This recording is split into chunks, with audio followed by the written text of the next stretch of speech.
Mereka itu kurang ajarnya itu terang-terangan. Yang kita nggak bisa lawan itu amplop.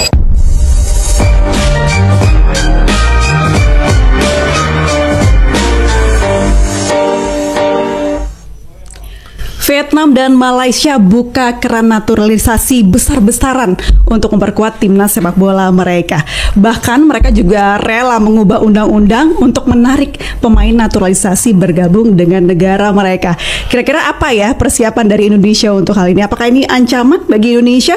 Kita akan bahas ini di podcast WhatsApp Waktunya Hukum Menyapa bersama dengan Coach Justin dan juga Pak Baroto. Saya ke Coach Justin terlebih dahulu ya Pak Baroto ya. Coach, ini tuh ancaman langsung gak sih untuk timnas Indonesia kita? Enggak sih, mereka sirik aja. Lihat kita mereka ketinggalan. Berarti mereka kebakaran jenggot nih Coach. Ya, dan gini ya, kalau kita bicara tadi yang April sebutkan Vietnam dan Malaysia, secara sejarah kan mereka nggak punya hubungan dengan negara sepak bola lainnya. Kalau kita kan punya. Ya. Jadi walaupun mereka mau buka semuanya, aturan mereka rombak total, tetap gak akan ada banyak stok. Mau ambil di mana? Di mana ada pemain Malaysia yang setengah Malaysia, seperempat Malaysia, kan nggak ada. Kalau kita kan berdasarkan sejarah dari Belanda kan jauh lebih banyak. Peluangnya lebih banyak kan? Jauh lebih besar. Jadi kalau mereka merubah ya saya sih paham aja dengan merubah undang-undang segala. Karena ya mereka ketinggalan dan mereka kelihatan ada hasilnya. Hasilnya itu benar-benar nyata. Tapi saya dukung sih dui kewarganegaraan itu. Dui kewarganegaraan ya, karena zaman sekarang itu kan batas itu udah nyaris nggak ada lagi Semua sudah jadi blur. Jadi dipergampang aja lah kalau ada kalau diperbolehkan dui kenegaraan. Di tengah negara-negara lain kayaknya kepanasan lihat Indonesia unggul ya Coach ya. Coach melihat bagaimana sih peta konsep di Asia nih utamanya dalam sepak bola saat ini? Dari sisi kekuatan. Kekuatan kalau Asia ini kan besar ya. Itu saya usulkan. Kita itu member di Asia itu kalau misalnya 47 atau 48 negara di AFC. Satu konfederasi. Sementara di Amerika Utara dan Selatan itu membernya 51. Tidak sedikit berarti ya? Lebih banyak dikit, tapi dibagi dua. Oke. Ada CONCACAF, CONMEBOL untuk yang selatan. Saya usulkan kenapa sih nggak dibagi dua? Terus jawabannya? Tengah sendiri, Jepang sendiri. Kenapa? Biar kita bisa lebih fokus, nggak usah traveling lebih jauh, hemat duit dan lain. Jadi lebih banyak plus poinnya lah. Tapi ini kan urusan UEFA dan FIFA lainnya. Tapi kalau dibilang kekuatan, ya kekuatannya standar itu Jepang, Korea. Negara Timur Tengah itu sudah bisa kita imbangin sekarang. Kemarin kan kita udah menang kita 4 kali main, 2 kali menang, 2 kali seri. Bahkan 6 peserta ini tim yang paling atas dari rank itu Saudi yang pernah kita belum pernah. Artinya level kita udah selevel lah. 5 tahun yang lalu kalau saya bilang sama Pak Baroto, Bapak kalau kita ikut Piala Dunia gimana? Pasti Bapak bilang, oh kamu itu terlalu optimis. Masih jauh ya. Kelasnya masih jauh. 5 tahun lalu kita hanya berpikir juara AFF, juara SEA Games, ya kan? Sekarang sama terutama effortnya Erick Thohir membuat ini membuka pro dan kontra itu biasa. Tapi at the end of the day adalah ini jalan yang seharusnya lebih singkat untuk menuju Piala Dunia tanpa melanggar hukum, tanpa melanggar etika. Tujuannya kan di situ. Jadi Coach Justin beranggapan perlu ya kita untuk memperhatikan dui kewarganegaraan ini. Kan perlunya ini kan bisa short term, mid term atau long term. Kan ini murni short term. Baik, kita tanya ke Pak Baroto. Pak Baroto, ada nggak sih ruang kelonggaran memang untuk bisa hukum di Indonesia menerapkan dui kewarganegaraan khusus untuk atlet yang memang pantas dinaturalisasi? Jadi kita bicara existing dulu ya, bicara saat ini aturan bahwa kemungkinan perubahan dan lain sebagainya apapun undang-undang pasti dimungkinkan kan gitu loh. Tapi undang-undang saat ini memang yaitu Undang-Undang 12.006 Indonesia adalah kewarganegaraan tunggal. Jadi kita tidak ada istilah dui. Kalau toh ada dui itu sifatnya nanti terbatas Pak. Jadi ketika dia 18 tahun atau sudah kawin, dia harus pilih salah satu. Itu yang saat ini normal. Bukan 21 tahun ya? Jadi gini kok. 18 tahun maksimal, diberi jangka waktu 3 tahun lagi. Jadi kalau totalnya sederhananya ya maksimal 21 tahun dia harus pegang hanya satu warga negaraan. Tapi kan senior tuh 25 tahun ya, Coach ya? Pemain senior bola. Enggak. Oh, boleh juga. Enggak. Tergantung. Itu 16 tahun aja bisa jadi senior kalau dia bagus. Tapi rata-rata kayaknya 25 ya. Rata-rata 21 ke atas lah. Saya lihat begitu.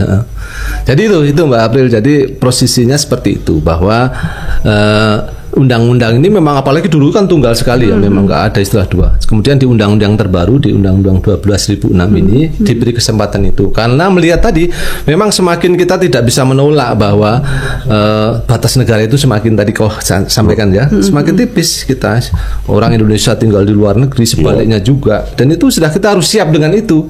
Nah di 2006 undang-undang sudah sangat akomodatif sehingga kemungkinan itu sudah dihitung. Ini akan banyak kawan-kawan kita, saudara-saudara kita di luar negeri, ya kan? Akan banyak yang mereka lahir dari keturunan yang berbeda, yang salah satu orang tuanya Indonesia. Nah, proses inilah yang kemudian diberi kesempatan.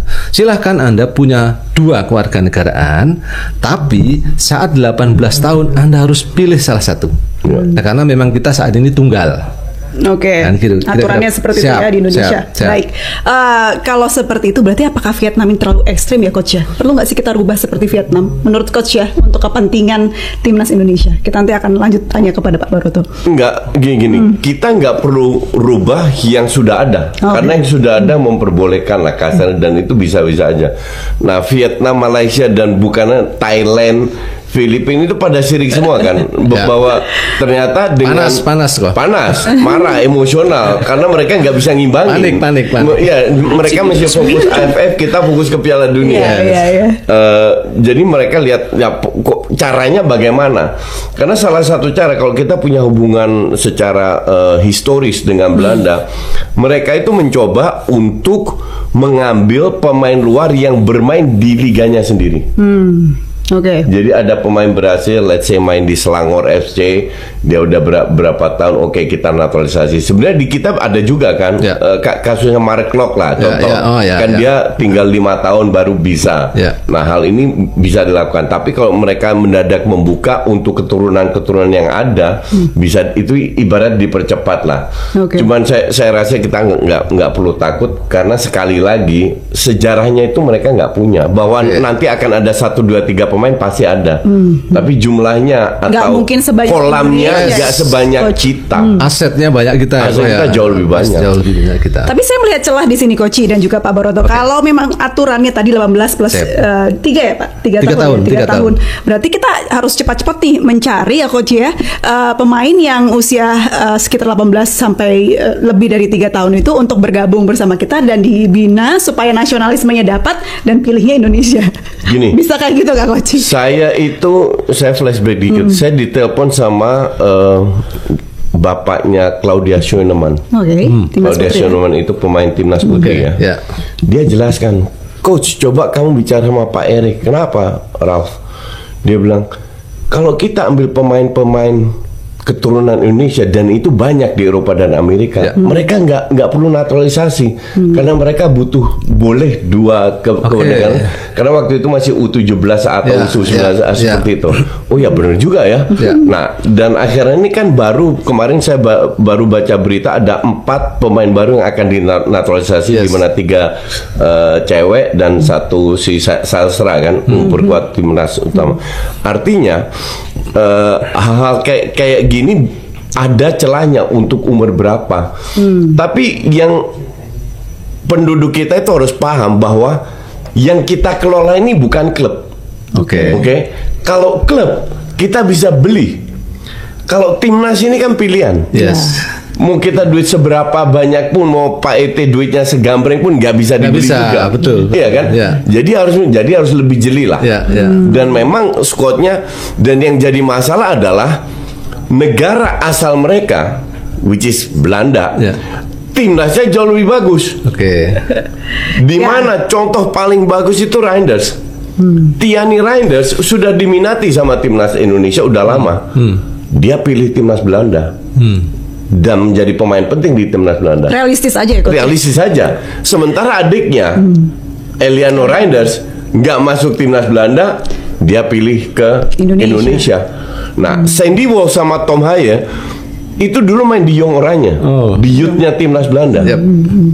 Dan akhirnya mereka nggak masuk ke timnas utama, mereka ke kita. Ya kalau saya bilang ya nggak ada ruginya juga selama jadi kayak bemper gitu coach kita. Enggak, di atas kertas mungkin iya, tapi kita harus posisikan diri kita sana, kita pemain profesional. Diminta dukung timnas yang rank 6 dunia atau 120 dunia. Ya fair aja, pasti kita dukung sana dong. Kalau ada kesempatan, nggak usah munafik lah, ya kan. Tapi memang realitanya itu, dan dengan bumper yang kamu tadi sebut, toh kita bisa punya peluang untuk ikut lolos ke putaran 4 loh. Semua masih terbuka, start from zero sekarang semua kan. So why not ya coach ya? Kalau misalnya kita dapat karena nggak ada cara lain lagi.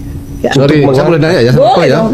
Jadi mungkin gini, sebenarnya isu naturalisasi ini, bagaimana mungkin di wilayah Amerika, Eropa, apakah cukup mirip-mirip dengan kita juga nih, bro? Kalau di sana mungkin? Oh, lebih gampang lagi di sana. Di sana dari lahir duit kenegaraan. Kalau Anda seorang Turki, orang tuanya Turki, paspor Turki, lahir di Belanda sudah dapat duit kenegaraan. Jadi mereka sampai mau kapan pun nggak ada masalah.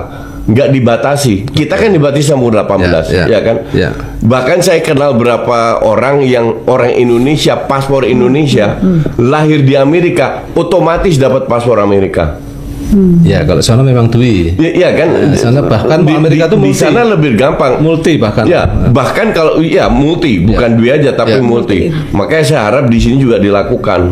Biar lebih gampang aja kalau punya berapa paspor. Ada sejarahnya nggak sih Pak Baroto kenapa kita harus tunggal gitu, tidak boleh duit? Sejarah ini sebenarnya banyak aspek ya, dari sosiologi, dan mungkin dari aspek pertahanan, dari ekonomi dan lain sebagainya ya. Kalau melihat Amerika mungkin ya dia sudah sejarahnya cukup panjang kan gitu loh. Dulu kalau saya membandingkan begini, dulu kita ngomong duit aja itu kayak sakral banget. Ini terlalu wah ngeri banget. Munafik banget sih dua. Tapi gitu. Sekarang udah luar biasa Mbak April. Jadi sekarang termasuk sekarang mungkin kembali ke pertanyaan awal tadi, sangat dibuka kemungkinan itu, tapi berproses ya ini ya. Ada prosesnya, harus ada dukungan banyak. Terus kemudian juga dukungan mungkin ya. Kan di situ ketika bicara kewarganegaraan, kan tidak hanya masalah aspek hukumnya di situ, ya kan? Di situ menyangkut properti, pertahanan, ekonomi. Aspeknya banyak. Nah, itu yang ya suatu saat bisa jadi sangat memungkinkan kalau memang semua secara politik sama mengarah yang sama ya kan. Tapi ini sebuah kemajuan kalau saya bisa sampaikan nih.